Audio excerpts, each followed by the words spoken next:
আসসালামু আলাইকুম। আপনারা অনেকেই বিশেষ করে আসলে জানতে চেয়েছেন বা অনেকেই প্রত্যাশা করেছেন যে বর্তমান পরিস্থিতিতে ভিপি নূর ভাই অন্তত নিয়মিত যেন বিভিন্ন বিষয় সম্পর্কে কথা বলে লাইভ করে আমাদেরকে জানায়।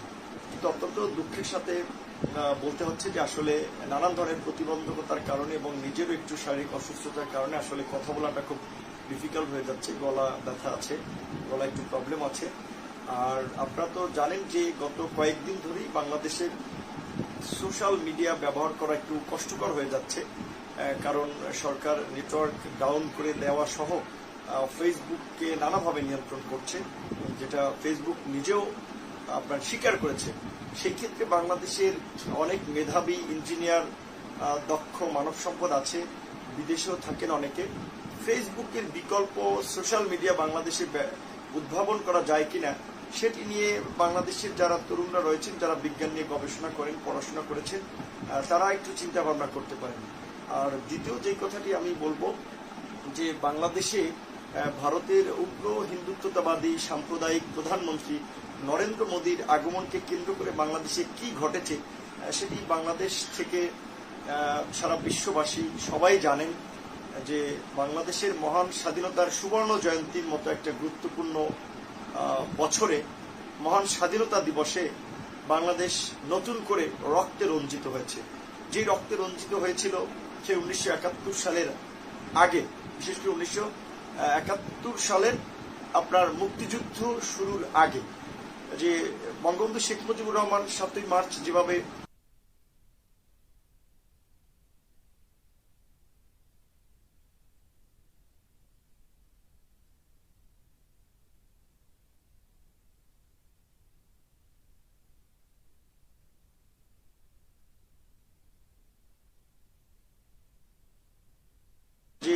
বঙ্গবন্ধু শেখ মুজিবুর রহমান 7ই মার্চ যেভাবে আপনার ঐতিহাসিকভাবে ভাষণে যেমনটি বলেছিলেন যে ভাইয়ের আমার, আজ অত্যন্ত দুঃখ ভারাক্রান্ত মন নিয়ে আপনাদের মাঝে হাজির হয়েছি। আজ ঢাকা, রাজশাহী, রংপুর আমার ভাইয়ের রক্তে রঞ্জিত। ঠিক একইভাবে আমি 27শে মার্চ প্রেস ক্লাবে এই বক্তব্যটা দিয়েছিলাম যে আসলে অত্যন্ত দুঃখ ভারাক্রান্ত মন নিয়ে বলতে হচ্ছিল যে সেদিনের প্রেক্ষাপটে যে আপনার ঢাকার বাইতুল মোকাররম, মসজিদ প্রাঙ্গণ, যাত্রাবাড়ি, আপনার চট্টগ্রামের হাটহাজারী, ব্রাহ্মণবাড়িয়া সহ দেশের বিভিন্ন জায়গায় রক্তে রঞ্জিত হয়েছিল। এটি খুবই দুঃখজনক ছিল এবং এটি খুব একটা ঘৃণিত কাজ ছিল যে বর্তমানের যে আওয়ামী লীগ সরকার, যারা নিজেদেরকে স্বাধীনতার সপক্ষের শক্তির দাবি করে, তাদের আমলে এবং তাদের হাতেই বাংলা স্বাধীনতার সুবর্ণ জয়ন্তীতে বাংলাদেশ রক্তে রঞ্জিত হয়েছে। বাংলাদেশের স্বাধীনতা সংগ্রামে শেখ মুজিবুর রহমান আমাদের মুক্তি সংগ্রামের অন্যতম নায়ক এবং বাংলাদেশের তৎকালীন যে বিশেষ করে আওয়ামী লীগের নেতৃবৃন্দ, তাদের অবদানের কথা অস্বীকার করা যায় না। একই সাথে সেই সময়ের বামপন্থী, ডানপন্থী সহ বিভিন্ন নেতা কর্মীদের যে অবদান, সেটিকে কোনোভাবেই আমরা খাটো করে দেখতে পারি না। বিশেষ করে বাঙালির মুক্তি সংগ্রামের অন্যতম প্রাণ পুরুষ আপনার মজলুম জননেতা মাওলানা আব্দুল হামিদ খান ভাসানীর যে অবদান, সেটিকে কোনোভাবেই আমরা অস্বীকার করতে পারি না। কিন্তু অত্যন্ত দুঃখের বিষয় যে আজকের আওয়ামী লীগ শুধুমাত্র তাদের দলীয় সংকীর্ণতা থেকে ইতিহাসকে একটা নিজেদের মতো করে তুলে ধরতে চায়, যে কারণে তারা আজকে ভাসানী থেকে শেরে বাংলা মতো মহান পুরুষ তাদের কাউকে স্মরণ করতে চায় না। এমনকি মুক্তিযুদ্ধের একজন সেক্টর কমান্ডার বঙ্গবন্ধুর অনুপস্থিতিতে যার ডাকে বাংলাদেশের মানুষ বা যার ঘোষণায় উদ্বুদ্ধ হয়ে মুক্তিযুদ্ধ একটা নতুন মাত্রা পেয়েছিল, সেই আপনার শহীদ প্রেসিডেন্ট জিয়াউর রহমানের অবদানকে আওয়ামী লীগ স্বীকার করতে চায় না। স্বাধীনতার সুবর্ণ জয়ন্তীতে তার খেতাব বাতিল করার একটা ঘৃণ্য অপচেষ্টা সহ নানা ধরনের স্বাধীনতা বিরোধী কর্মকাণ্ড, মুক্তিযুদ্ধের চেতনা বিরোধী কর্মকাণ্ডে এই আওয়ামী লীগ লিপ্ত হয়েছে, এই বর্তমান সরকার লিপ্ত হয়েছে, সেটি আপনারা সবাই দেখেছেন এবং সবাই জানেন। বিশেষ করে বলতে গেলে যে বর্তমান সরকার বাংলাদেশকে স্পষ্টভাবেই ভারতের একটা অঙ্গরাজ্যে রূপান্তরিত করার জন্য ভারতের দালাল হয়ে কাজ করছে, ভারতের গোলাম হয়ে কাজ করছে। কারণ না হলে আপনার স্বাধীনতার সুবর্ণ জয়ন্তীতে যেখানে এদেশের বাম, ডান, মধ্যমপন্থী দলমত নির্বিশেষে প্রায় আমার মনে হয় যে 80% মানুষ ভারতের উগ্র সাম্প্রদায়িক প্রধানমন্ত্রী নরেন্দ্র মোদীর আগমনের বিরোধিতা করেছিল। কিন্তু জনগণের বিরোধিতা সত্ত্বেও সরকার এনেছে কারণ হচ্ছে জনগণ একদিকে চিন্তা করবে, স্বাভাবিকভাবে সরকার রাষ্ট্রীয় প্রোটোকল কিংবা রাষ্ট্রীয় বিবেচনায় তাদের অনেক কিছু করতে হয়, কিন্তু জনগণের যে শান্তিপূর্ণ প্রতিবাদ সেটাতে যদি বাধা না দিত তাহলে কিন্তু হয়তো আজকে এই বাংলাদেশের বর্তমান পরিস্থিতির সৃষ্টি হতো না। যে আপনারা দেখেছেন যে বিশেষ করে আমরা সহ বিভিন্ন সংগঠন যখনই নরেন্দ্র মোদীর আগমনের প্রতিবাদে সরব হয়েছি তখন সরকার কি করেছে, সরকার তাদের যে গুন্ডা বাহিনী, সন্ত্রাসী সংগঠন এবং তাদের মধ্যে যে সন্ত্রাসীরা রয়েছে তাদেরকে রাজপথে নামিয়ে দিয়েছে। সেই ছাত্রলীগ যুবলীগের গুন্ডারা তখন রাজপথে মানুষের আন্দোলন সংগ্রামকে দমানোর জন্য তারা আপনার হকি স্টিক, লাঠি, রড, দেশি অস্ত্রশস্ত্র সহ তারা রাজপথে আপনার শোডাউন দিয়েছে যেন মোদী বিরোধী আন্দোলনে কেউ না নামে। এবং সরকারি দল বিশেষ করে রাষ্ট্রীয় প্রশাসনকে ব্যবহার করার পাশাপাশি আপনার নিজেদের দলীয় গুন্ডা বাহিনীকেও ব্যবহার করেছে মোদীর আগমনকে মসৃণ করার জন্য। তো এর মাধ্যমে একটা জিনিস আমাদের কাছে ফুটে উঠেছে যে মোদীকে এই সরকারের কতটা প্রয়োজন, যে বাংলাদেশের জনগণের বিরোধিতা সত্ত্বেও তাদের মোদীকে লাগবে। এখান থেকে আমরা একটা বিশ্লেষণ বা আমরা একটা তথ্য যদি একটু দেখার চেষ্টা করি, সেই ক্ষেত্রে যে ভারতের বর্তমানে পশ্চিমবঙ্গ সহ বিভিন্ন অঙ্গরাজ্যে যে নির্বাচন চলছে, অনেকেরই বিশ্লেষণ সেখানে ভারতের মতুয়া সম্প্রদায়ের একটা ভোট ফ্যাক্ট 30টা আপনার অঙ্গরাজ্যের ক্ষেত্রে, সেই ক্ষেত্রে আপনার বিজেপি যেহেতু একটা উগ্র হিন্দুত্ববাদী দল, তারা এই নির্বাচনে আগে দেখাতে চাচ্ছে যে বাংলাদেশের হিন্দুরা নিরাপদ নয়। সেই ক্ষেত্রে আপনার বিশেষ করে সরকারি দলের মাধ্যমে তারা এখানকার হিন্দুদের উপরে একটা হামলা টামলার ঘটনা ঘটালো, যেটা আমরা সুনামগঞ্জের সাল্লায় দেখলাম, আবার পাবনায় ঘটেছে, এছাড়া বিভিন্ন জায়গায় এরকম একটা অঘটন ঘটানোর চেষ্টা করেছে।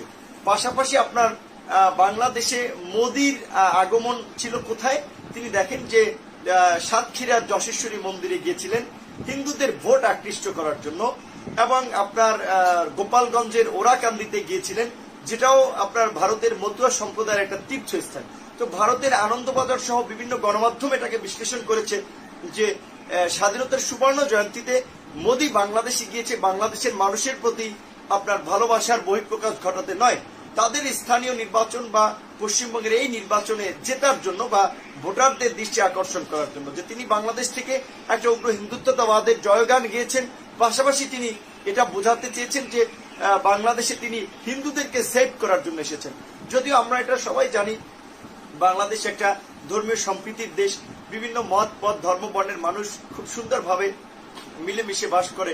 আমাদের দেশে ওই ধরনের আসলে কখনোই সাম্প্রদায়িক বিভাজন, সাম্প্রদায়িক সংঘাত ওই অর্থে ঘটেনি। যে কয়টি হামলা মামলা বিভিন্ন অঘটন ঘটেছে সেগুলো যদি আপনারা দেখেন যে সেগুলো অনেকটাই রাজনৈতিক উদ্দেশ্য প্রণোদিত ভাবে।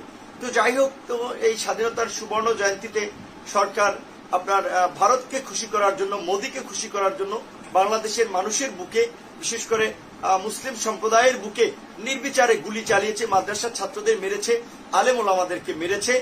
এবং সেই ঘটনার প্রতিবাদে আমরা দেখেছি যে ক্ষমতাসীন দলের মধ্যেই ছাত্রলীগ, যুবলীগ, স্বেচ্ছাসেবক লীগ, আওয়ামী লীগের মধ্যে একটা অংশ শক্ত প্রতিক্রিয়া দেখিয়েছে। আমরা তাদেরকে ধন্যবাদ জানাই এবং অনেকেই দল থেকে পদত্যাগ করেছেন, আমরা তাদেরকেও অনেক অনেক ধন্যবাদ, শুভেচ্ছা এবং ভালোবাসা জানাই। আশা করি যে আওয়ামী লীগের এই যে দুর্বৃত্তায়ন, এটা হচ্ছে দলের মধ্যে থাকা অন্যরাও বুঝতে পারবেন যে আওয়ামী লীগ বাংলাদেশের স্বাধীনতার সার্বভৌমত্বকে বিকিয়ে দিয়ে ভারতের গোলামি করার জন্য বাংলাদেশের জন্য এই মুহূর্তে একটা হুমকি হয়ে উঠছে। কাজে সেই ক্ষেত্রে সেই দিক থেকেও আওয়ামী লীগের বিরুদ্ধে বা আওয়ামী লীগ পরিত্যাগ করা উচিত যারা আওয়ামী লীগ করেন তাদেরকে। দ্বিতীয়ত আরেকটি জিনিস হচ্ছে ভারতের উগ্র হিন্দুত্ববাদী দলের গোলামি করতে গিয়ে ভারতের আরএসএস কিংবা এই যে বিজেপির এজেন্ডা বাস্তবায়ন করার জন্য বাংলাদেশে আওয়ামী লীগ একটা ইসলাম বিদ্বেষী প্রচারণায় লিপ্ত এবং একটা ইসলামের বিরুদ্ধে অবস্থান নিয়েছে। কাজী সেই ক্ষেত্রে বিশেষ করে আমি মনে করি যে সচেতন মুসলমানদের উচিত যে আওয়ামী লীগকে সাপোর্ট না করা। এবং আপনারা জেনে অত্যন্ত খুশি হবেন, যেহেতু আমরা রাজনীতি করি, বিভিন্ন সংগঠন, বিভিন্ন সম্প্রদায়ের মানুষের সাথে আমাদের যোগাযোগ আছে।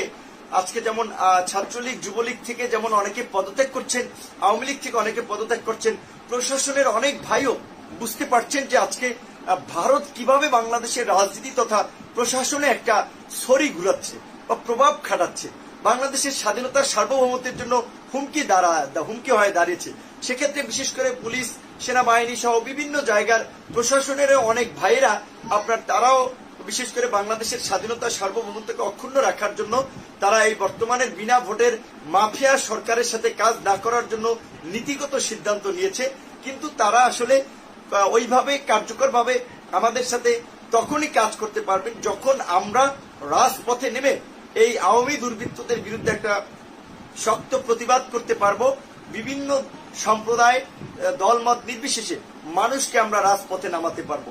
তো আশা করি যে আপনারা বাংলাদেশের স্বাধীনতার সুবর্ণ জয়ন্তীতে সবাই টের পেয়েছেন যে বর্তমান যে বিনা ভোটের মাফিয়া সরকার রয়েছে তারা শুধুমাত্র ক্ষমতায় থাকার জন্য কখনো কখনো যে বাংলাদেশের জঙ্গি নাটকের অবতারণা করেছিল সেটি ছিল পশ্চিমাদের দৃষ্টি আকর্ষণ করার জন্য, এবং বর্তমানে সাম্প্রদায়িকতার নাটক সাজাচ্ছে ভারতকে খুশি করার জন্য এবং পশ্চিমা সহ আন্তর্জাতিক বিশ্বের একটা সুযোগ সুবিধা নেওয়ার জন্য। কাজেই সরকারের ফাঁদে আপনারা পা দিবেন না এবং সরকারের অবস্থান খুবই নড়েবড়ে।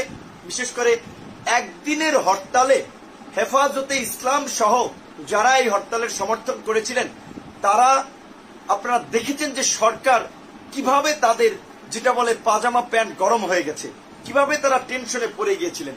কাজী ওই হেফাজতে ইসলামের কর্মসূচির পরপর যদি অন্যান্য রাজনৈতিক দলগুলোরও কঠোর কর্মসূচি থাকতো বাংলাদেশের গণতন্ত্রকে রক্ষা করার জন্য, গণতন্ত্র ফিরিয়ে আনার জন্য, নাগরিক অধিকার রক্ষা করার জন্য, মানুষ হত্যা করা হয়েছে স্বাধীনতা দিবসের প্রতিবাদের জন্য, সরকারের কিন্তু তখনই অবস্থা খারাপ হয়ে যেত। তো যাই হোক, তারপর আশা করি যে এই যে একটা আন্দোলন হয়েছে এখান থেকে অন্যান্য রাজনৈতিক দলগুলো তাদের কৌশল ঠিক করতে পারবে পরবর্তীতে এই মাফিয়াদের বিরুদ্ধে কিভাবে তারা নামবে এবং কিভাবে তাদেরকে ঘায়েল করবে। আর একটা কথা বলে আমি শেষ করব, বিশেষ করে আমাদের রাজনৈতিক দলগুলো, সিভিল সোসাইটি, বিভিন্ন সংগঠনের মধ্যে যখন আমরা আলোচনা করি, কথা বলি, অনেকের মধ্যে আমরা এই প্রতিক্রিয়াটা দেখি বা অনেকের মধ্যে একটা দৃষ্টিভঙ্গি দেখি যে বলেন অমুকের সাথে যাওয়া যাবে না, অমুকের এই সমস্যা, তমুকের এই সমস্যা, আদর্শগত মিল নাই। আমি আপনাদেরকে ছোট করে একটা কথা বলবো, দেখেন এখন আদর্শের কথা বলে যদি আমরা বাংলাদেশের গণতন্ত্রকামী মানুষকে বিভক্ত করে রাখি, বিভাজিত করে রাখি, সেই ফায়দাটা কিন্তু বাংলাদেশের এই অগণতান্ত্রিক মাফিয়া সরকার নেবে। কাজে এই মুহূর্তে যদি আমরা দেশে গণতন্ত্র ফিরিয়ে আনতে চাই, আমাদেরকে অন্তত ন্যূনতম কিছু বিষয়ের ভিত্তিতে অন্তত একটা ঐক্যবদ্ধ বা যুগপৎ কর্মসূচিতে যেতে হবে, যেটা 90 সালে হয়েছিল। তো আশা করি আমাদের সকলের সেই বোধোদয়টা হবে। কারণ এখন কিন্তু আপনারা দেখেন যে আওয়ামী লীগ, বাম, ডান নির্বিশেষে সবাই মার খাচ্ছি, মামলার আসামি হচ্ছি। কাজে সেক্ষেত্রে এখনো যদি আমরা ঐক্যবদ্ধভাবে প্রতিবাদ প্রতিরোধ না করতে পারি তাহলে কিন্তু এই আওয়ামী দুর্বৃত্তদের শাসনই দীর্ঘায়িত হবে। যেমন মোদী বিরোধী আন্দোলন তো বাম সংগঠনগুলো করেছে, আমরা করেছি, বিভিন্ন সংগঠন করেছে, কিন্তু দেখেন এই মোদী বিরোধী আন্দোলনে কিন্তু আমাদেরই ছাত্র যুব শ্রমিক অধিকার পরিষদের আপনার প্রায় বলা চলে যে আপনার 1/2 নেতাকর্মী কারাগারে রয়েছে এবং প্রায় আপনার 70 জনকে মামলার আসামি করা হয়েছে, 70 জনের মতো আহত হয়েছে। তো দেখেন সবাই মিলে আন্দোলন করেছিলাম, সবচেয়ে ভুক্তভোগীরা হয়েছে কিন্তু আমরা। কাজী সেক্ষেত্রে আমরা প্রত্যাশা করি যে মোদী বিরোধী আন্দোলনে যেমন আমাদের মধ্যে একটা ঐক্যের সুর ছিল, পারস্পরিক একটা আন্ডারস্ট্যান্ডিং ছিল, এই যে আমরা সহ বাম সংগঠনে অনেকে আটক হয়েছেন, সুতরাং এই মোদী বিরোধী আন্দোলনে যারা গ্রেপ্তার হয়েছেন তাদের মুক্তির দাবিতে, যারা আহত হয়েছেন তাদের সুচিকিৎসার বিষয়ে, যারা গ্রেপ্তার হয়েছেন তাদের আইনি সহায়তার বিষয়ে যেন আমাদের মধ্যে একটা পারস্পরিক ঐক্য সমন্বয় থাকে, আমরা সেটি প্রত্যাশা করি এবং আশা করি যে সকলের জায়গা থেকে সেই ধরনের একটা সমন্বয় বা সহনশীলতার পরিচয় দিবেন এবং এই বিনা ভোটের ভারতের তাবেদার মাফিয়া সরকারের বিরুদ্ধে একটা সম্মিলিত ঐক্য আমরা যার যার জায়গা থেকে গড়ে তোলার জন্য বিভিন্নভাবেই কাজ করব। কারণ আমরা যদি দেশে গণতন্ত্র ফিরিয়ে আনতে চাই, একটা সুস্থ ধারা রাজনৈতিক পরিবেশ ফিরিয়ে আনতে চাই, তাহলে সমস্ত রাজনৈতিক, সামাজিক, সাংস্কৃতিক সংগঠনগুলোকে এই মাফিয়া সরকারের বিরুদ্ধে প্রতিবাদে সামিল করার কিংবা মাফিয়া সরকারের বিরুদ্ধে রাজপথে নামানোর কোনো বিকল্প নাই। কাজেই সকলকে যার যার জায়গা থেকে সেই দায়িত্বটা নিতে হবে, কাজ করতে হবে। তো লাইভটি আমি ভিডিওটি রেকর্ড করেছি, এডিট করার সুযোগ নাই, তাই যতটুকু রেকর্ড করেছি ততটুকুই দিয়েছি এবং আমার এই ভিডিও যারাই শুনবেন তাদের প্রত্যেককেই বলবো শেয়ার করার মাধ্যমে এই বার্তাটি সকলের মাঝেই ছড়িয়ে দিবেন। কারণ আপনারা জানেন যে নেটওয়ার্ক দুর্বলতার কারণে আমরা লাইভে কিংবা নানাভাবে আমাদের বক্তব্যগুলো পৌঁছাতে পারছি না। তো সবাই ভালো থাকবেন, সুস্থ থাকবেন এবং ইনশাল্লাহ এটুকু বলতে পারি যে যতই হামলা মামলা করে আমাদের কণ্ঠকে রুদ্ধ করার চেষ্টা হোক না কেন, এদেহে থাকিতে প্রাণ, সংগ্রাম হতে দেব না ম্লান। গণতন্ত্রের সংগ্রাম, মানুষের অধিকার আদায়ের সংগ্রাম, বাংলাদেশের স্বাধীনতা সার্বভৌমত্বকে রক্ষা করার সংগ্রাম চলছে, আমৃত্য সেটি চলবে। ধন্যবাদ সকলকে। আসসালামু আলাইকুম। আপনারা অনেকেই বিশেষ করে আসলে জানতে চেয়েছেন বা অনেকেই প্রত্যাশা করেছেন যে বর্তমান পরিস্থিতিতে ভিপি নূর ভাই অন্তত নিয়মিত যেন বিভিন্ন বিষয় সম্পর্কে কথা বলে, লাইভ করে আমাদেরকে জানায়। কিন্তু অত্যন্ত দুঃখের সাথে বলতে হচ্ছে যে আসলে নানান ধরনের প্রতিবন্ধকতার কারণে এবং নিজেরও একটু শারীরিক অসুস্থতার কারণে আসলে কথা বলাটা খুব ডিফিকাল্ট হয়ে যাচ্ছে। গলা ব্যথা আছে, গলা একটু প্রবলেম আছে। আর আপনারা তো জানেন যে গত কয়েকদিন ধরেই বাংলাদেশের সোশ্যাল মিডিয়া ব্যবহার করা একটু কষ্টকর হয়ে যাচ্ছে, কারণ সরকার নেটওয়ার্ক ডাউন করে দেওয়া সহ ফেসবুককে নানাভাবে নিয়ন্ত্রণ করছে, যেটা ফেসবুক নিজেও আপনার স্বীকার করেছে। সেক্ষেত্রে বাংলাদেশের অনেক মেধাবী ইঞ্জিনিয়ার, দক্ষ মানব সম্পদ আছে, বিদেশেও থাকেন অনেকে। ফেসবুকের বিকল্প সোশ্যাল মিডিয়া বাংলাদেশে উদ্ভাবন করা যায় কিনা সেটি নিয়ে বাংলাদেশের যারা তরুণরা রয়েছেন, যারা বিজ্ঞান নিয়ে গবেষণা করেন, পড়াশোনা করেছেন, তারা একটু চিন্তা ভাবনা করতে পারেন। আর দ্বিতীয় যে কথাটি আমি বলবো যে বাংলাদেশে ভারতের উগ্র হিন্দুত্ববাদী সাম্প্রদায়িক প্রধানমন্ত্রী নরেন্দ্র মোদীর আগমনকে কেন্দ্র করে বাংলাদেশে কি ঘটেছে সেটি বাংলাদেশ থেকে সারা বিশ্ববাসী সবাই জানেন যে বাংলাদেশের মহান স্বাধীনতার সুবর্ণ জয়ন্তীর মতো একটা গুরুত্বপূর্ণ বছরে, মহান স্বাধীনতা দিবসে বাংলাদেশ নতুন করে রক্তে রঞ্জিত হয়েছে। যে রক্তে রঞ্জিত হয়েছিল সে 1971 সালের আগে, বিশেষ করে 1971 সালের আপনার মুক্তিযুদ্ধ শুরুর আগে, যে বঙ্গবন্ধু শেখ মুজিবুর রহমান 7ই মার্চ যেভাবে আপনার ঐতিহাসিকভাবে ভাষণে যেমনটি বলেছিলেন যে ভাইয়ের আমার, আজ অত্যন্ত দুঃখ ভারাক্রান্ত মন নিয়ে আপনাদের মাঝে হাজির হয়েছি। আজ ঢাকা, রাজশাহী, রংপুর আমার ভাইয়ের রক্তে রঞ্জিত। ঠিক একইভাবে আমি 27শে মার্চ প্রেস ক্লাবে এই বক্তব্যটা দিয়েছিলাম যে আসলে অত্যন্ত দুঃখ ভারাক্রান্ত মন নিয়ে বলতে হচ্ছিল যে সেদিনের প্রেক্ষাপটে যে আপনার ঢাকার বাইতুল মোকাররম মসজিদ প্রাঙ্গণ, যাত্রাবাড়ি, আপনার চট্টগ্রামের হাটহাজারী, ব্রাহ্মণবাড়িয়া সহ দেশের বিভিন্ন জায়গায় রক্তে রঞ্জিত হয়েছিল। এটি খুবই দুঃখজনক ছিল এবং এটি খুব একটা ঘৃণিত কাজ ছিল যে বর্তমানের যে আওয়ামী লীগ সরকার, যারা নিজেদেরকে স্বাধীনতার সপক্ষে শক্তির দাবি করে, তাদের আমলে এবং তাদের হাতেই বাংলা স্বাধীনতার সুবর্ণ জয়ন্তীতে বাংলাদেশ রক্তে রঞ্জিত হয়েছে।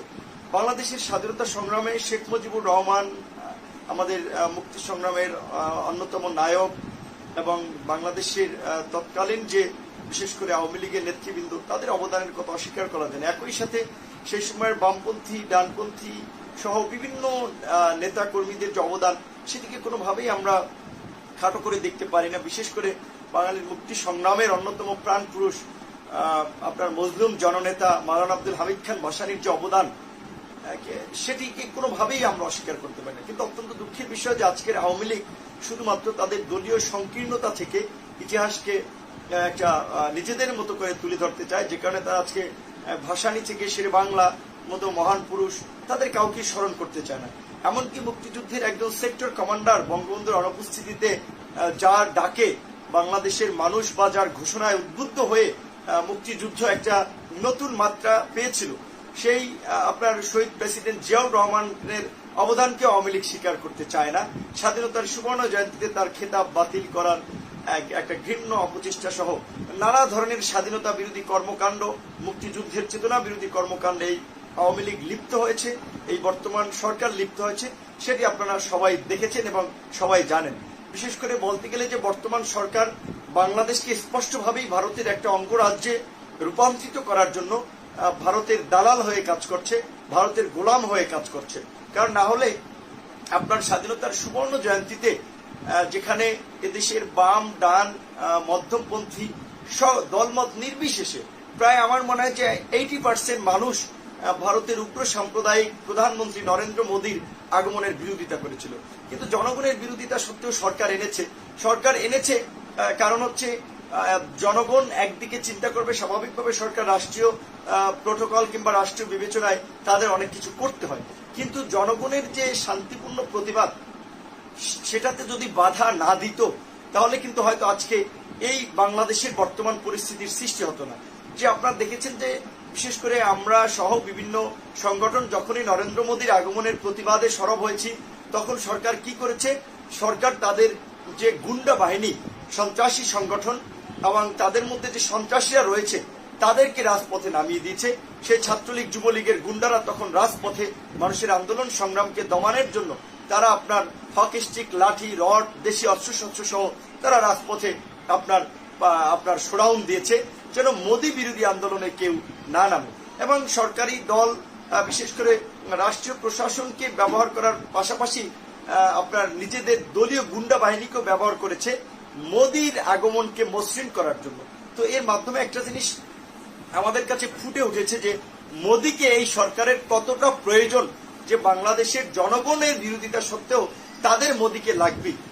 এখান থেকে আমরা একটা বিশ্লেষণ বা আমরা একটা তথ্য যদি একটু দেখার চেষ্টা করি, সেই ক্ষেত্রে যে ভারতের বর্তমানে পশ্চিমবঙ্গ সহ বিভিন্ন অঙ্গরাজ্যে যে নির্বাচন চলছে, অনেকেরই বিশ্লেষণ সেখানে ভারতের মতুয়া সম্প্রদায়ের একটা ভোট ফ্যাক্ট 30টা আপনার অঙ্গরাজ্যের ক্ষেত্রে, সেই ক্ষেত্রে আপনার বিজেপি যেহেতু একটা উগ্র হিন্দুত্ববাদী দল, তারা এই নির্বাচনের আগে দেখাতে চাচ্ছে যে বাংলাদেশের হিন্দুরা নিরাপদ নয়। সেই ক্ষেত্রে আপনার বিশেষ করে সরকারি দলের মাধ্যমে তারা এখানকার হিন্দুদের উপরে একটা হামলা টামলার ঘটনা ঘটালো, যেটা আমরা সুনামগঞ্জের সাল্লায় দেখলাম, আবার পাবনায় ঘটেছে, এছাড়া বিভিন্ন জায়গায় এরকম একটা অঘটন ঘটানোর চেষ্টা করেছে। পাশাপাশি আপনার বাংলাদেশে মোদীর আগমন ছিল কোথায়, তিনি দেখেন যে সাতক্ষীরার যশেশ্বরী মন্দিরে গিয়েছিলেন হিন্দুদের ভোট আকৃষ্ট করার জন্য, এবং আপনার গোপালগঞ্জের ওরাকান্দিতে গিয়েছিলেন, যেটাও আপনার ভারতের মতুয়া সম্প্রদায়ের একটা তীর্থস্থান।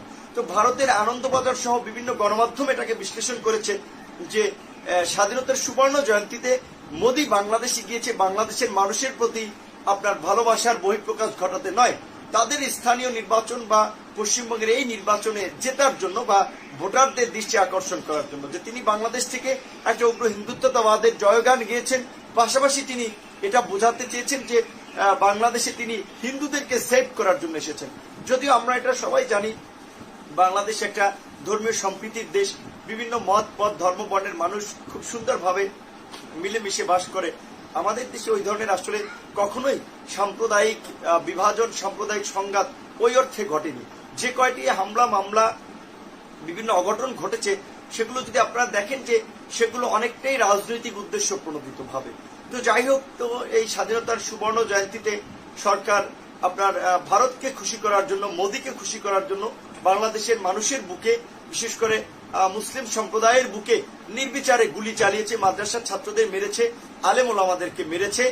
এবং সেই ঘটনার প্রতিবাদে আমরা দেখেছি যে ক্ষমতাসীন দলের মধ্যেই ছাত্রলীগ, যুবলীগ, স্বেচ্ছাসেবক লীগ, আওয়ামী লীগের মধ্যে একটা অংশ শক্ত প্রতিক্রিয়া দেখিয়েছে। আমরা তাদেরকে ধন্যবাদ জানাই এবং অনেকেই দল থেকে পদত্যাগ করেছেন, আমরা তাদেরকেও অনেক অনেক ধন্যবাদ, শুভেচ্ছা এবং ভালোবাসা জানাই। আশা করি যে আওয়ামী লীগের এই যে দুর্বৃত্তায়ন, এটা হচ্ছে দলের মধ্যে থাকা অন্যরাও বুঝতে পারবেন যে আওয়ামী লীগ বাংলাদেশের স্বাধীনতা সার্বভৌমত্বকে বিকিয়ে দিয়ে ভারতের গোলামি করার জন্য বাংলাদেশের জন্য এই মুহূর্তে একটা হুমকি হয়ে উঠছে। কাজে সেই ক্ষেত্রে সেই দিক থেকেও আওয়ামী লীগের বিরুদ্ধে বা আওয়ামী লীগ পরিত্যাগ করা উচিত যারা আওয়ামী লীগ করেন তাদেরকে। দ্বিতীয়ত আরেকটি জিনিস হচ্ছে ভারতের উগ্র হিন্দুত্ববাদী দলের গোলামি করতে গিয়ে ভারতের আরএসএস কিংবা এই যে বিজেপির এজেন্ডা বাস্তবায়ন করার জন্য বাংলাদেশে আওয়ামী লীগ একটা ইসলাম বিদ্বেষী প্রচারণায় লিপ্ত এবং একটা ইসলামের বিরুদ্ধে অবস্থান নিয়েছে। কাজী সেই ক্ষেত্রে বিশেষ করে আমি মনে করি যে সচেতন মুসলমানদের উচিত যে আওয়ামী লীগকে সাপোর্ট না করা। এবং আপনারা জেনে অত্যন্ত খুশি হবেন, যেহেতু আমরা রাজনীতি করি, বিভিন্ন সংগঠন, বিভিন্ন সম্প্রদায়ের মানুষের সাথে আমাদের যোগাযোগ আছে। আজকে যেমন ছাত্রলীগ, যুবলীগ থেকে যেমন অনেকে পদত্যাগ করছেন, আওয়ামী লীগ থেকে অনেকে পদত্যাগ করছেন, প্রশাসনের অনেক ভাইও বুঝতে পারছেন যে আজকে ভারত কিভাবে বাংলাদেশের রাজনীতি তথা প্রশাসনে একটা ছড়ি ঘুরাচ্ছে বা প্রভাব খাটাচ্ছে, বাংলাদেশের স্বাধীনতার সার্বভৌমত্বের জন্য হুমকি হয়ে দাঁড়িয়েছে। সেক্ষেত্রে বিশেষ করে পুলিশ, সেনাবাহিনী সহ বিভিন্ন জায়গার প্রশাসনের অনেক ভাইয়েরা তারাও বিশেষ করে বাংলাদেশের স্বাধীনতা সার্বভৌমত্বকে অক্ষুণ্ণ রাখার জন্য তারা এই বর্তমানের বিনা ভোটের মাফিয়া সরকারের সাথে কাজ না করার জন্য নীতিগত সিদ্ধান্ত নিয়েছে। কিন্তু তারা আসলে ওইভাবে কার্যকরভাবে আমাদের সাথে তখনই কাজ করতে পারবেন যখন আমরা রাজপথে নেমে এই আওয়ামী দুর্বৃত্তদের বিরুদ্ধে একটা শক্ত প্রতিবাদ করতে পারবো। বিভিন্ন সম্প্রদায় দলমত নির্বিশেষে মানুষকে আমরা রাজপথে নামাতে পারবো।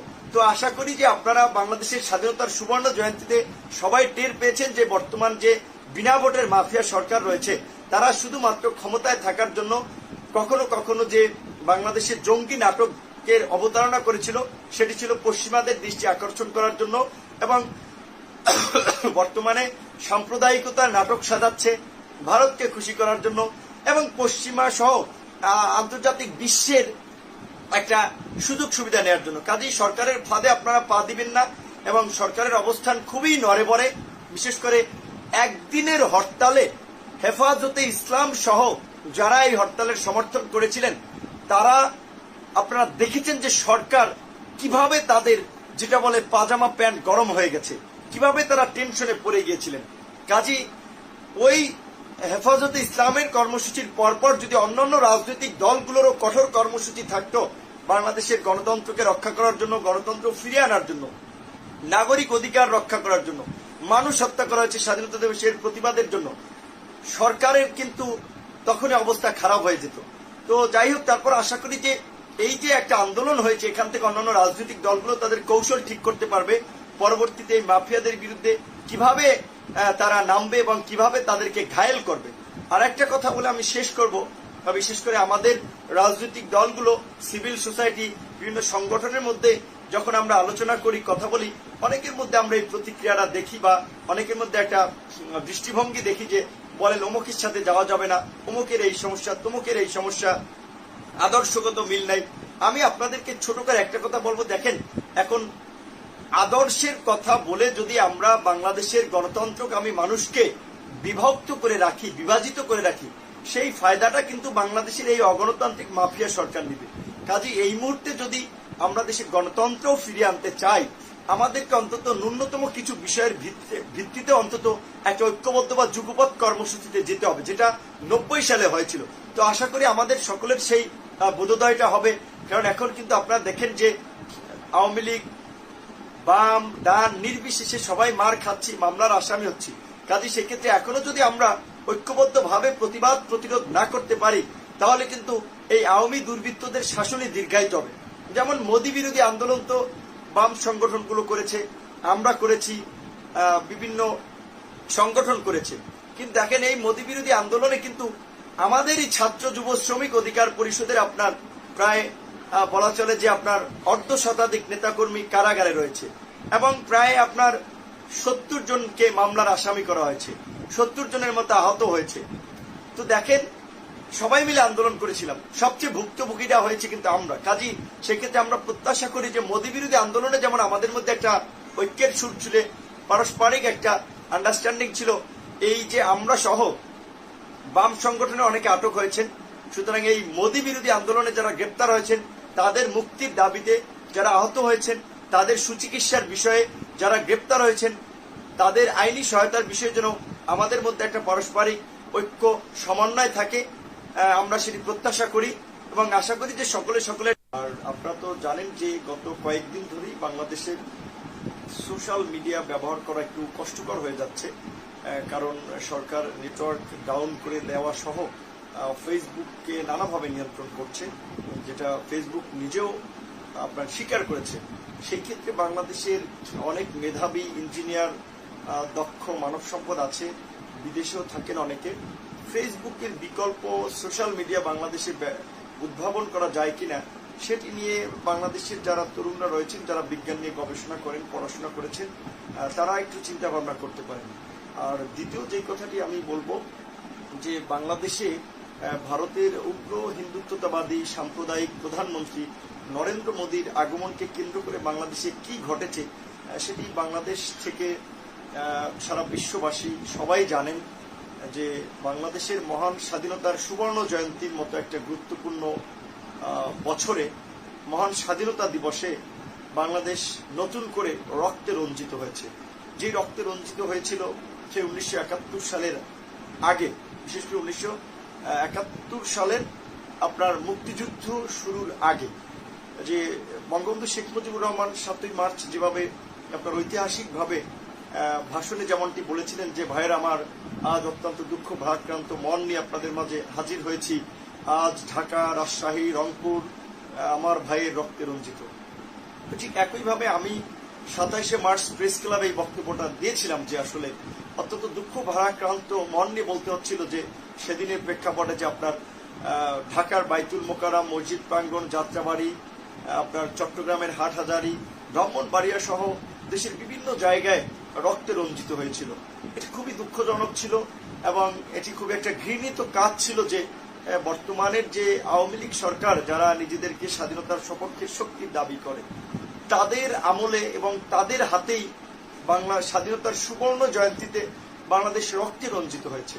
বাংলাদেশের স্বাধীনতা সংগ্রামে শেখ মুজিবুর রহমান আমাদের মুক্তি সংগ্রামের অন্যতম নায়ক এবং বাংলাদেশের তৎকালীন যে বিশেষ করে আওয়ামী লীগের নেতৃবৃন্দ, তাদের অবদানের কথা অস্বীকার করা যায় না। একই সাথে সেই সময়ের বামপন্থী, ডানপন্থী সহ বিভিন্ন নেতা কর্মীদের যে অবদান, সেটিকে কোনোভাবেই আমরা খাটো করে দেখতে পারি না। বিশেষ করে বাঙালির মুক্তি সংগ্রামের অন্যতম প্রাণ পুরুষ আপনার মজলুম জননেতা মাওলানা আব্দুল হামিদ খান ভাসানীর যে অবদান, সেটিকে কোনোভাবেই আমরা অস্বীকার করতে পারি না। কিন্তু অত্যন্ত দুঃখের বিষয় যে আজকের আওয়ামী লীগ শুধুমাত্র তাদের দলীয় সংকীর্ণতা থেকে ইতিহাসকে একটা নিজেদের মতো করে তুলে ধরতে চায়, যে কারণে তারা আজকে ভাসানী থেকে শেরে বাংলা মতো মহান পুরুষ তাদের কাউকে স্মরণ করতে চায় না।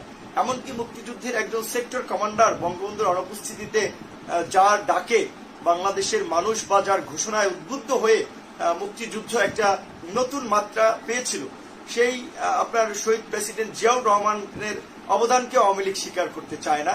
স্বাধীনতার সুবর্ণ জয়ন্তীতে তার খেতাব বাতিল করার একটা ঘৃণ্য অপচেষ্টা সহ নানা ধরনের স্বাধীনতা বিরোধী কর্মকাণ্ড, মুক্তিযুদ্ধের চেতনা বিরোধী কর্মকাণ্ডে এই আওয়ামী লীগ লিপ্ত হয়েছে, এই বর্তমান সরকার লিপ্ত হয়েছে, সেটি আপনারা সবাই দেখেছেন এবং সবাই জানেন। বিশেষ করে বলতে গেলে যে বর্তমান সরকার বাংলাদেশকে স্পষ্টভাবেই ভারতের একটা অঙ্গরাজ্যে রূপান্তরিত করার জন্য ভারতের দালাল হয়ে কাজ করছে, ভারতের গোলাম হয়ে কাজ করছে। কারণ না হলে আপনার স্বাধীনতার সুবর্ণ জয়ন্তীতে যেখানে এদেশের বাম, ডান, মধ্যমপন্থী দলমত নির্বিশেষে প্রায় আমার মনে হয় যে 80% মানুষ ভারতের উগ্র সাম্প্রদায়িক প্রধানমন্ত্রী নরেন্দ্র মোদীর আগমনের বিরোধিতা করেছিল। কিন্তু জনগণের বিরোধিতা সত্ত্বেও সরকার এনেছে কারণ হচ্ছে জনগণ একদিকে চিন্তা করবে, স্বাভাবিকভাবে সরকার রাষ্ট্রীয় প্রোটোকল কিংবা রাষ্ট্রীয় বিবেচনায় তাদের অনেক কিছু করতে হয়, কিন্তু জনগণের যে শান্তিপূর্ণ প্রতিবাদ, সেটাতে যদি বাধা না দিত তাহলে কিন্তু হয়তো আজকে এই বাংলাদেশের বর্তমান পরিস্থিতির সৃষ্টি হতো না। যে আপনারা দেখেছেন যে বিশেষ করে আমরা সহ বিভিন্ন সংগঠন যখনই নরেন্দ্র মোদীর আগমনের প্রতিবাদে সরব হয়েছি, তখন সরকার কি করেছে? সরকার তাদের যে গুন্ডা বাহিনী, সন্ত্রাসী সংগঠন এবং তাদের মধ্যে যে সন্ত্রাসীরা রয়েছে তাদেরকে রাজপথে নামিয়ে দিয়েছে। সেই ছাত্রলীগ, যুবলীগের গুন্ডারা তখন রাজপথে মানুষের আন্দোলন সংগ্রামকে দমানোর জন্য তারা আপনার হকি স্টিক, লাঠি, রড, দেশীয় অস্ত্রশস্ত্র সহ তারা রাজপথে আপনার শোডাউন দিয়েছে যেন মোদী বিরোধী আন্দোলনে কেউ না নামে। এবং সরকারি দল বিশেষ করে রাষ্ট্রীয় প্রশাসনকে ব্যবহার করার পাশাপাশি আপনার নিজেদের দলীয় গুন্ডা বাহিনীকেও ব্যবহার করেছে মোদীর আগমনকে মসৃণ করার জন্য। তো এর মাধ্যমে একটা জিনিস আমাদের কাছে ফুটে উঠেছে যে মোদীকে এই সরকারের কতটা প্রয়োজন, যে বাংলাদেশের জনগণের বিরোধিতা সত্ত্বেও তাদের মোদীকে লাগবে। এখান থেকে আমরা একটা বিশ্লেষণ বা আমরা একটা তথ্য যদি একটু দেখার চেষ্টা করি, সেই ক্ষেত্রে যে ভারতের বর্তমানে পশ্চিমবঙ্গ সহ বিভিন্ন অঙ্গরাজ্যে যে নির্বাচন চলছে, অনেকেরই বিশ্লেষণ সেখানে ভারতের মতুয়া সম্প্রদায়ের একটা ভোট ফ্যাক্ট 30টা আপনার অঙ্গরাজ্যের ক্ষেত্রে, সেই ক্ষেত্রে আপনার বিজেপি যেহেতু একটা উগ্র হিন্দুত্ববাদী দল, তারা এই নির্বাচনে আগে দেখাতে চাচ্ছে যে বাংলাদেশের হিন্দুরা নিরাপদ নয়। সেই ক্ষেত্রে আপনার বিশেষ করে সরকারি দলের মাধ্যমে তারা এখানকার হিন্দুদের উপরে একটা হামলা টামলার ঘটনা ঘটালো, যেটা আমরা সুনামগঞ্জের সাল্লায় দেখলাম, আবার পাবনায় ঘটেছে। এছাড়া বিভিন্ন জায়গায় এরকম একটা অঘটন ঘটানোর চেষ্টা করেছে। পাশাপাশি আপনার বাংলাদেশে মোদির আগমন ছিল কোথায়? তিনি দেখেন যে সাতক্ষীরার যশেশ্বরী মন্দিরে গিয়েছিলেন হিন্দুদের ভোট আকৃষ্ট করার জন্য, এবং আপনার গোপালগঞ্জের ওরাকান্দিতে গিয়েছিলেন, যেটাও আপনার ভারতের মতুয়া সম্প্রদায়ের একটা তীর্থস্থান। তো ভারতের আনন্দবাজার সহ বিভিন্ন গণমাধ্যম এটাকে বিশ্লেষণ করেছে যে স্বাধীনতার সুবর্ণ জয়ন্তীতে মোদি বাংলাদেশে গিয়েছে বাংলাদেশের মানুষের প্রতি আপনার ভালোবাসার বহিঃপ্রকাশ ঘটাতে নয়, তাদের স্থানীয় নির্বাচন বা পশ্চিমবঙ্গের এই নির্বাচনে জেতার জন্য বা ভোটারদের দৃষ্টি আকর্ষণ করার জন্য, যে তিনি বাংলাদেশ থেকে একটা উগ্র হিন্দুত্ববাদের জয়গান গিয়েছেন। পাশাপাশি তিনি এটা বোঝাতে চেয়েছেন যে বাংলাদেশে তিনি হিন্দুদেরকে সেভ করার জন্য এসেছেন। যদিও আমরা এটা সবাই জানি বাংলাদেশ একটা ধর্মীয় সম্প্রীতির দেশ, বিভিন্ন মত পথ ধর্ম বর্ণের মানুষ খুব সুন্দরভাবে মিলেমিশে বাস করে। আমাদের দেশে ওই ধরনের আসলে কখনোই সাম্প্রদায়িক বিভাজন, সাম্প্রদায়িক সংঘাত ওই অর্থে ঘটেনি। যে কয়টি হামলা মামলা বিভিন্ন অঘটন ঘটেছে সেগুলো যদি আপনারা দেখেন যে সেগুলো অনেকটাই রাজনৈতিক উদ্দেশ্য প্রণোদিত ভাবে। তো যাই হোক, তো এই স্বাধীনতার সুবর্ণ জয়ন্তীতে সরকার আপনার ভারতকে খুশি করার জন্য, মোদীকে খুশি করার জন্য বাংলাদেশের মানুষের বুকে, বিশেষ করে মুসলিম সম্প্রদায়ের বুকে নির্বিচারে গুলি চালিয়েছে, মাদ্রাসার ছাত্রদের মেরেছে, আলেম ওলামাদেরকে মেরেছে। এবং সেই ঘটনার প্রতিবাদে আমরা দেখেছি যে ক্ষমতাসীন দলের মধ্যেই ছাত্রলীগ, যুবলীগ, স্বেচ্ছাসেবক লীগ, আওয়ামী লীগের মধ্যে একটা অংশ শক্ত প্রতিক্রিয়া দেখিয়েছে। আমরা তাদেরকে ধন্যবাদ জানাই এবং অনেকেই দল থেকে পদত্যাগ করেছেন, আমরা তাদেরকেও অনেক অনেক ধন্যবাদ, শুভেচ্ছা এবং ভালোবাসা জানাই। আশা করি যে আওয়ামী এই লীগের এই যে দুর্বৃত্তায়ন, এটা হচ্ছে দলের মধ্যে থাকা অন্যরাও বুঝতে পারবেন যে আওয়ামী লীগ বাংলাদেশের স্বাধীনতা সার্বভৌমত্বকে বিকিয়ে দিয়ে ভারতের গোলামি করার জন্য বাংলাদেশের জন্য এই মুহূর্তে একটা হুমকি হয়ে উঠছে। কাজে সেই ক্ষেত্রে সেই দিক থেকেও আওয়ামী লীগের বিরুদ্ধে বা আওয়ামী লীগ পরিত্যাগ করা উচিত যারা আওয়ামী লীগ করেন তাদেরকে। দ্বিতীয়ত আরেকটি জিনিস হচ্ছে ভারতের উগ্র হিন্দুত্ববাদী দলের গোলামি করতে গিয়ে ভারতের আরএসএস কিংবা এই যে বিজেপির এজেন্ডা বাস্তবায়ন করার জন্য বাংলাদেশে আওয়ামী লীগ একটা ইসলাম বিদ্বেষী প্রচারণায় লিপ্ত এবং একটা ইসলামের বিরুদ্ধে অবস্থান নিয়েছে। কাজী সেই ক্ষেত্রে বিশেষ করে আমি মনে করি যে সচেতন মুসলমানদের উচিত যে আওয়ামী লীগকে সাপোর্ট না করা। এবং আপনারা জেনে অত্যন্ত খুশি হবেন, যেহেতু আমরা রাজনীতি করি, বিভিন্ন সংগঠন, বিভিন্ন সম্প্রদায়ের মানুষের সাথে আমাদের যোগাযোগ আছে। আজকে যেমন ছাত্রলীগ, যুবলীগ থেকে যেমন অনেকে পদত্যাগ করছেন, আওয়ামী লীগ থেকে অনেকে পদত্যাগ করছেন, প্রশাসনের অনেক ভাইও বুঝতে পারছেন যে আজকে ভারত কিভাবে বাংলাদেশের রাজনীতি তথা প্রশাসনে একটা ছড়ি ঘুরাচ্ছে বা প্রভাব খাটাচ্ছে, বাংলাদেশের স্বাধীনতার সার্বভৌমত্বের জন্য হুমকি হয়ে দাঁড়িয়েছে।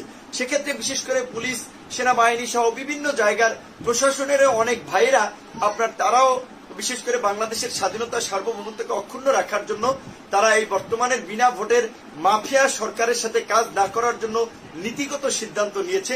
কিন্তু তারা আসলে ওইভাবে কার্যকরভাবে আমাদের সাথে তখনই কাজ করতে পারবেন যখন আমরা রাজপথে নেমে এই আওয়ামী দুর্বৃত্তদের বিরুদ্ধে একটা শক্ত প্রতিবাদ করতে পারবো। বিভিন্ন সম্প্রদায়, দলমত নির্বিশেষে মানুষকে আমরা রাজপথে নামাতে পারবো। তো আশা করি যে আপনারা বাংলাদেশের স্বাধীনতার সুবর্ণ জয়ন্তীতে সবাই টের পেয়েছেন যে বর্তমান যে বিনা ভোটের মাফিয়া সরকার রয়েছে তারা শুধুমাত্র ক্ষমতায় থাকার জন্য কখনো কখনো যে বাংলাদেশের জঙ্গি নাটকের অবতারণা করেছিল সেটি ছিল পশ্চিমাদের দৃষ্টি আকর্ষণ করার জন্য, এবং বর্তমানে সাম্প্রদায়িকতার নাটক সাজাচ্ছে ভারতকে খুশি করার জন্য এবং পশ্চিমা সহ আন্তর্জাতিক বিশ্বের একটা সুযোগ সুবিধা নেওয়ার জন্য। কাজেই সরকারের ফাঁদে আপনারা পা দিবেন না এবং সরকারের অবস্থান খুবই নড়ে বড়ে। বিশেষ করে একদিনের হরতালে হেফাজতে ইসলাম সহ যারা এই হরতালের সমর্থন করেছিলেন তারা আপনারা দেখেছেন যে সরকার কিভাবে তাদের যেটা বলে পাজামা প্যান্ট গরম হয়ে গেছে, কিভাবে তারা টেনশনে পড়ে গিয়েছিলেন। কাজেই ওই হেফাজতে ইসলামের কর্মসূচির পরপর যদি অন্যান্য রাজনৈতিক দলগুলোরও কঠোর কর্মসূচি থাকতো বাংলাদেশের গণতন্ত্রকে রক্ষা করার জন্য, গণতন্ত্র ফিরিয়ে আনার জন্য, নাগরিক অধিকার রক্ষা করার জন্য, মানুষ হত্যা করা হয়েছে স্বাধীনতা দিবসের প্রতিবাদের জন্য, সরকারের কিন্তু তখনই অবস্থা খারাপ হয়ে যেত। তো যাই হোক, তারপর আশা করি যে এই যে একটা আন্দোলন হয়েছে এখান থেকে অন্যান্য রাজনৈতিক দলগুলো তাদের কৌশল ঠিক করতে পারবে, পরবর্তীতে এই মাফিয়াদের বিরুদ্ধে কিভাবে তারা নামবে এবং কিভাবে তাদেরকে ঘায়েল করবে। আর একটা কথা বলে আমি শেষ করব, বিশেষ করে আমাদের রাজনৈতিক দলগুলো, সিভিল সোসাইটি, বিভিন্ন সংগঠনের মধ্যে যখন আমরা আলোচনা করি, কথা বলি, অনেকের মধ্যে আমরা এই প্রতিক্রিয়াটা দেখি বা অনেকের মধ্যে একটা দৃষ্টিভঙ্গি দেখি যে বলেন অমুকের সাথে যাওয়া যাবে না, অমুকের এই সমস্যা, তমুকের এই সমস্যা, আদর্শগত মিল নাই। আমি আপনাদেরকে ছোট করে একটা কথা বলবো, দেখেন এখন আদর্শের কথা বলে যদি আমরা বাংলাদেশের গণতন্ত্রকামী মানুষকে বিভক্ত করে রাখি, বিভাজিত করে রাখি, সেই ফায়দাটা কিন্তু বাংলাদেশের এই অগণতান্ত্রিক মাফিয়া সরকার নেবে। কাজে এই মুহূর্তে যদি আমরা দেশে গণতন্ত্র ফিরিয়ে আনতে চাই, আমাদেরকে অন্তত ন্যূনতম কিছু বিষয়ের ভিত্তিতে অন্তত একটা ঐক্যবদ্ধ বা যুগপৎ কর্মসূচিতে যেতে হবে, যেটা 90 সালে হয়েছিল। তো আশা করি আমাদের সকলের সেই বোধোদয়টা হবে। কারণ এখন কিন্তু আপনারা দেখেন যে আওয়ামী লীগ, বাম, ডান নির্বিশেষে সবাই মার খাচ্ছি, মামলার আসামি হচ্ছি। কাজে সেক্ষেত্রে এখনো যদি আমরা ঐক্যবদ্ধভাবে প্রতিবাদ প্রতিরোধ না করতে পারি, তাহলে কিন্তু এই আওয়ামী দুর্বৃত্তদের শাসনে দীর্ঘায়িত হবে। যেমন মোদী বিরোধী আন্দোলন তো বাম সংগঠনগুলো করেছে, আমরা করেছি, বিভিন্ন সংগঠন করেছে। কিন্তু দেখেন এই মোদী বিরোধী আন্দোলনে কিন্তু আমাদেরই ছাত্র যুব শ্রমিক অধিকার পরিষদের আপনার প্রায় বলা চলে যে আপনার 1/2 শতাধিক নেতাকর্মী কারাগারে রয়েছে এবং প্রায় আপনার 70 জনকে মামলার আসামি করা হয়েছে, 70 জনের মতো আহত হয়েছে। তো দেখেন সবাই মিলে আন্দোলন করেছিলাম, সবচেয়ে ভুক্তভোগীরা হয়েছে কিন্তু আমরা। কাজী সেক্ষেত্রে আমরা প্রত্যাশা করি যে মোদী বিরোধী আন্দোলনে যেমন আমাদের মধ্যে একটা ঐক্যের সুর ছিল, পারস্পরিক একটা আন্ডারস্ট্যান্ডিং ছিল, এই যে আমরা সহ বাম সংগঠনে অনেকে আটক হয়েছেন। সুতরাং এই মোদী বিরোধী আন্দোলনে যারা গ্রেপ্তার হয়েছেন তাদের মুক্তির দাবিতে, যারা আহত হয়েছেন তাদের সুচিকিৎসার বিষয়ে, যারা গ্রেপ্তার হয়েছেন তাদের আইনি সহায়তার বিষয়ে যেন আমাদের মধ্যে একটা পারস্পরিক ঐক্য সমন্বয় থাকে, আমরা সেটি প্রত্যাশা করি এবং আশা করি যে সকলের জায়গা থেকে সেই ধরনের একটা সমন্বয় বা সহনশীলতার পরিচয় দিবেন এবং এই বিনা ভোটের ভারতের তাবেদার মাফিয়া সরকারের বিরুদ্ধে একটা সম্মিলিত ঐক্য আমরা যার যার জায়গা থেকে গড়ে তোলার জন্য বিভিন্নভাবেই কাজ করব। কারণ আমরা যদি দেশে গণতন্ত্র ফিরিয়ে আনতে চাই, একটা সুস্থ ধারা রাজনৈতিক পরিবেশ ফিরিয়ে আনতে চাই, তাহলে সমস্ত রাজনৈতিক, সামাজিক, সাংস্কৃতিক সংগঠনগুলোকে এই মাফিয়া সরকারের বিরুদ্ধে প্রতিবাদে সামিল করার কিংবা মাফিয়া সরকারের বিরুদ্ধে রাজপথে নামানোর কোনো বিকল্প নাই। কাজেই সকলকে যার যার জায়গা থেকে সেই দায়িত্বটা নিতে হবে, কাজ করতে হবে। তো লাইভটি আমি ভিডিওটি রেকর্ড করেছি, এডিট করার সুযোগ নাই, তাই যতটুকু রেকর্ড করেছি ততটুকুই দিয়েছি এবং আমার এই ভিডিও যারাই শুনবেন তাদের প্রত্যেককেই বলবো শেয়ার করার মাধ্যমে এই বার্তাটি সকলের মাঝেই ছড়িয়ে দিবেন। কারণ আপনারা জানেন যে নেটওয়ার্ক দুর্বলতার কারণে আমরা লাইভে কিংবা নানাভাবে আমাদের বক্তব্যগুলো পৌঁছাতে পারছি না। তো সবাই ভালো থাকবেন, সুস্থ থাকবেন এবং ইনশাল্লাহ এটুকু বলতে পারি যে যতই হামলা মামলা করে আমাদের কণ্ঠকে রুদ্ধ করার চেষ্টা হোক না কেন, এদেহে থাকিতে প্রাণ সংগ্রাম হতে দেব না ম্লান। গণতন্ত্রের সংগ্রাম, মানুষের অধিকার আদায়ের সংগ্রাম, বাংলাদেশের স্বাধীনতা সার্বভৌমত্বকে রক্ষা করার সংগ্রাম চলছে, আমৃত্যু সেটি চলবে। ধন্যবাদ সকলকে। আসসালামু আলাইকুম। আপনারা অনেকেই বিশেষ করে আসলে জানতে চেয়েছেন বা অনেকেই প্রত্যাশা করেছেন যে বর্তমান পরিস্থিতিতে ভিপি নূর ভাই অন্তত নিয়মিত যেন বিভিন্ন বিষয় সম্পর্কে কথা বলে, লাইভ করে আমাদেরকে জানায়। তো অত্যন্ত দুঃখের সাথে বলতে হচ্ছে যে আসলে নানান ধরনের প্রতিবন্ধকতার কারণে এবং নিজেরও একটু শারীরিক অসুস্থতার কারণে আসলে কথা বলাটা খুব ডিফিকাল্ট হয়ে যাচ্ছে। গলা ব্যথা আছে, গলা একটু প্রবলেম আছে। আর আপনারা তো জানেন যে গত কয়েকদিন ধরেই বাংলাদেশের সোশ্যাল মিডিয়া ব্যবহার করা একটু কষ্টকর হয়ে যাচ্ছে, কারণ সরকার নেটওয়ার্ক ডাউন করে দেওয়া সহ ফেসবুককে নানাভাবে নিয়ন্ত্রণ করছে, যেটা ফেসবুক নিজেও আপনার স্বীকার করেছে। সেক্ষেত্রে বাংলাদেশের অনেক মেধাবী ইঞ্জিনিয়ার, দক্ষ মানব সম্পদ আছে, বিদেশেও থাকেন অনেকে। ফেসবুকের বিকল্প সোশ্যাল মিডিয়া বাংলাদেশে উদ্ভাবন করা যায় কিনা সেটি নিয়ে বাংলাদেশের যারা তরুণরা রয়েছেন, যারা বিজ্ঞান নিয়ে গবেষণা করেন, পড়াশোনা করেছেন, তারা একটু চিন্তা ভাবনা করতে পারেন। আর দ্বিতীয় যে কথাটি আমি বলবো যে বাংলাদেশে ভারতের উগ্র হিন্দুত্ববাদী সাম্প্রদায়িক প্রধানমন্ত্রী নরেন্দ্র মোদীর আগমনকে কেন্দ্র করে বাংলাদেশে কি ঘটেছে সেটি বাংলাদেশ থেকে সারা বিশ্ববাসী সবাই জানেন যে বাংলাদেশের মহান স্বাধীনতার সুবর্ণ জয়ন্তীর মতো একটা গুরুত্বপূর্ণ বছরে, মহান স্বাধীনতা দিবসে বাংলাদেশ নতুন করে রক্তে রঞ্জিত হয়েছে। যে রক্তে রঞ্জিত হয়েছিল সেই 1971 সালের আগে, বিশেষ করে 1971 সালের আপনার মুক্তিযুদ্ধ শুরুর আগে, যে বঙ্গবন্ধু শেখ মুজিবুর রহমান 7ই মার্চ যেভাবে আপনার ঐতিহাসিকভাবে ভাষণে যেমনটি বলেছিলেন যে ভাইয়ের আমার আজ অত্যন্ত দুঃখ ভারাক্রান্ত মন নিয়ে আপনাদের মাঝে হাজির হয়েছি, আজ ঢাকা, রাজশাহী, রংপুর আমার ভাইয়ের রক্তে রঞ্জিত। ঠিক একইভাবে আমি 27শে মার্চ প্রেস ক্লাবে এই বক্তব্যটা দিয়েছিলাম যে আসলে অত্যন্ত দুঃখ ভারাক্রান্ত মন নিয়ে বলতে হচ্ছিল যে সেদিনের প্রেক্ষাপটে যে আপনার ঢাকার বাইতুল মোকাররম, মসজিদ প্রাঙ্গণ, যাত্রাবাড়ি, আপনার চট্টগ্রামের হাটহাজারী, ব্রাহ্মণবাড়িয়া সহ দেশের বিভিন্ন জায়গায় রক্তে রঞ্জিত হয়েছিল। এটি খুবই দুঃখজনক ছিল এবং এটি খুব একটা ঘৃণিত কাজ ছিল যে বর্তমানের যে আওয়ামী লীগ সরকার, যারা নিজেদেরকে স্বাধীনতার সপক্ষের শক্তির দাবি করে, তাদের আমলে এবং তাদের হাতেই বাংলা স্বাধীনতার সুবর্ণ জয়ন্তীতে বাংলাদেশ রক্তে রঞ্জিত হয়েছে। বাংলাদেশের স্বাধীনতা সংগ্রামে শেখ মুজিবুর রহমান আমাদের মুক্তি সংগ্রামের অন্যতম নায়ক এবং বাংলাদেশের তৎকালীন যে বিশেষ করে আওয়ামী লীগের নেতৃবৃন্দ, তাদের অবদানের কথা অস্বীকার করা যায় না। একই সাথে সেই সময়ের বামপন্থী, ডানপন্থী সহ বিভিন্ন নেতা কর্মীদের যে অবদান, সেটিকে কোনোভাবেই আমরা খাটো করে দেখতে পারি না। বিশেষ করে বাঙালির মুক্তি সংগ্রামের অন্যতম প্রাণ পুরুষ আপনার মজলুম জননেতা মাওলানা আব্দুল হামিদ খান ভাসানীর যে অবদান, সেটিকে কোনোভাবেই আমরা অস্বীকার করতে পারি না। কিন্তু অত্যন্ত দুঃখের বিষয় যে আজকের আওয়ামী লীগ শুধুমাত্র তাদের দলীয় সংকীর্ণতা থেকে ইতিহাসকে একটা নিজেদের মতো করে তুলে ধরতে চায়, যে কারণে তারা আজকে ভাসানী থেকে শেরে বাংলা মতো মহান পুরুষ তাদের কাউকে স্মরণ করতে চায় না। এমনকি মুক্তিযুদ্ধের একজন সেক্টর কমান্ডার বঙ্গবন্ধুর অনুপস্থিতিতে যার ডাকে বাংলাদেশের মানুষ বা যার ঘোষণায় উদ্বুদ্ধ হয়ে মুক্তিযুদ্ধ একটা নতুন মাত্রা পেয়েছিল, সেই আপনার শহীদ প্রেসিডেন্ট জিয়াউর রহমানের অবদানকে আওয়ামী লীগ স্বীকার করতে চায় না। স্বাধীনতার সুবর্ণ জয়ন্তীতে তার খেতাব বাতিল করার একটা ঘৃণ্য অপচেষ্টা সহ নানা ধরনের স্বাধীনতা বিরোধী কর্মকাণ্ড, মুক্তিযুদ্ধের চেতনা বিরোধী কর্মকাণ্ডে এই আওয়ামী লীগ লিপ্ত হয়েছে, এই বর্তমান সরকার লিপ্ত হয়েছে, সেটি আপনারা সবাই দেখেছেন এবং সবাই জানেন। বিশেষ করে বলতে গেলে যে বর্তমান সরকার বাংলাদেশকে স্পষ্টভাবেই ভারতের একটা অঙ্গরাজ্যে রূপান্তরিত করার জন্য ভারতের দালাল হয়ে কাজ করছে, ভারতের গোলাম হয়ে কাজ করছে। কারণ না হলে আপনার স্বাধীনতার সুবর্ণ জয়ন্তীতে যেখানে এদেশের বাম, ডান, মধ্যমপন্থী দলমত নির্বিশেষে প্রায় আমার মনে হয় যে 80% মানুষ ভারতের উগ্র সাম্প্রদায়িক প্রধানমন্ত্রী নরেন্দ্র মোদীর আগমনের বিরোধিতা করেছিল।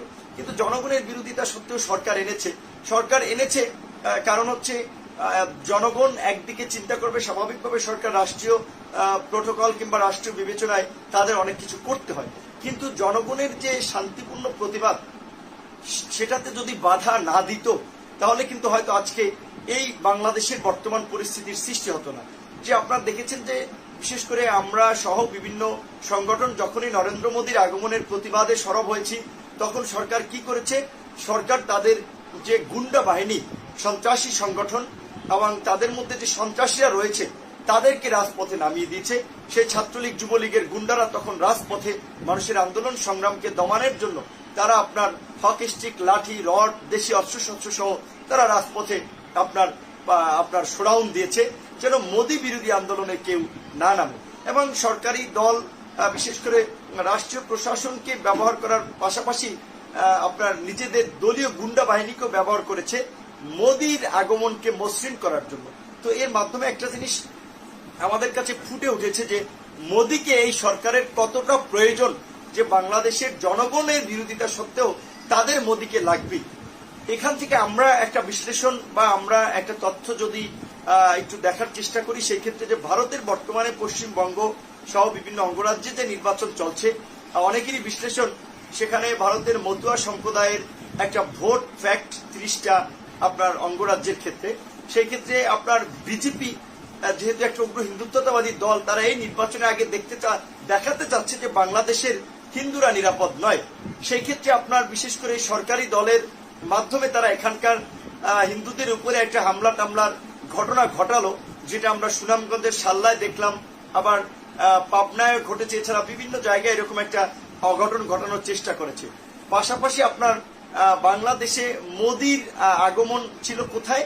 তিনি দেখেন যে সাতক্ষীরার যশেশ্বরী মন্দিরে গিয়েছিলেন হিন্দুদের ভোট আকৃষ্ট করার জন্য, এবং আপনার গোপালগঞ্জের ওরাকান্দিতে গিয়েছিলেন, যেটাও আপনার ভারতের মতুয়া সম্প্রদায়ের একটা তীর্থস্থান।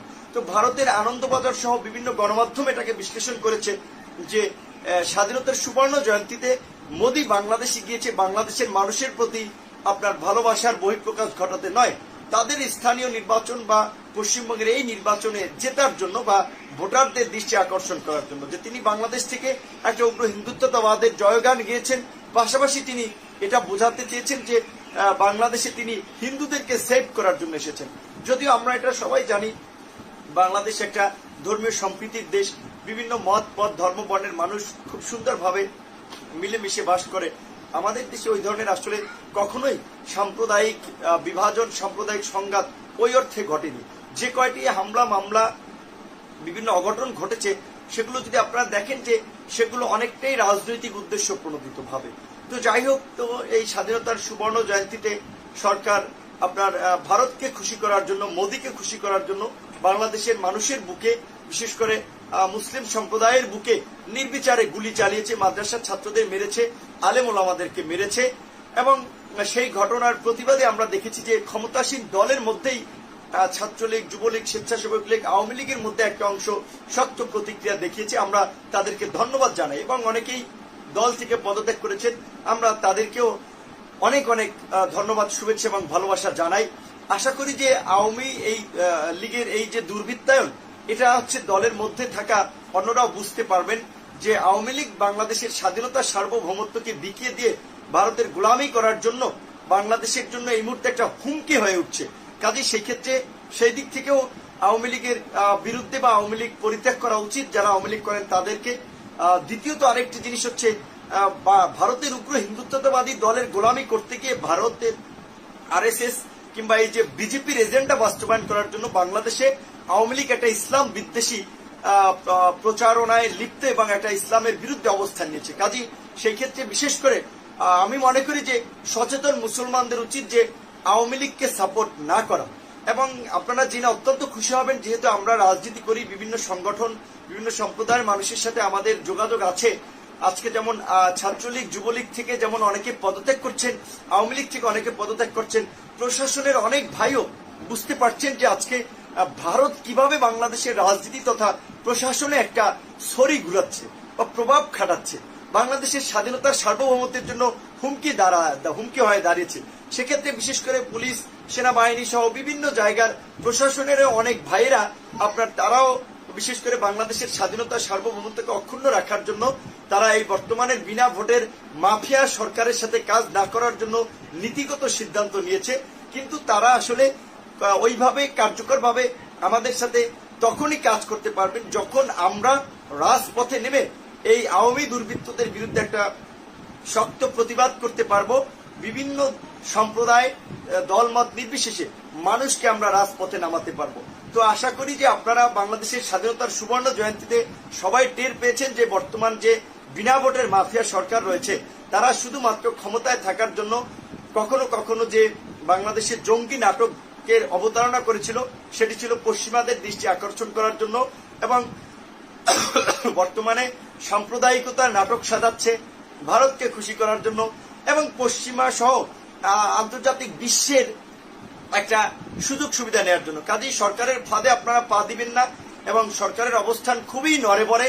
বিশেষ করে একদিনের হরতালে হেফাজতে ইসলাম সহ যারা এই হরতালের সমর্থন করেছিলেন তারা আপনারা দেখেছেন যে সরকার কিভাবে তাদের যেটা বলে পাজামা প্যান্ট গরম হয়ে গেছে, কিভাবে তারা টেনশনে পড়ে গিয়েছিলেন।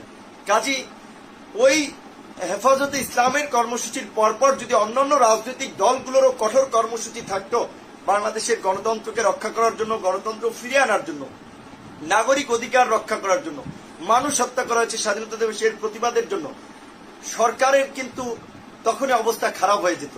তো যাই হোক, তারপর আশা করি যে এই যে একটা আন্দোলন হয়েছে এখান থেকে অন্যান্য রাজনৈতিক দলগুলো তাদের কৌশল ঠিক করতে পারবে পরবর্তীতে এই মাফিয়াদের বিরুদ্ধে কিভাবে তারা নামবে এবং কিভাবে তাদেরকে ঘায়েল করবে।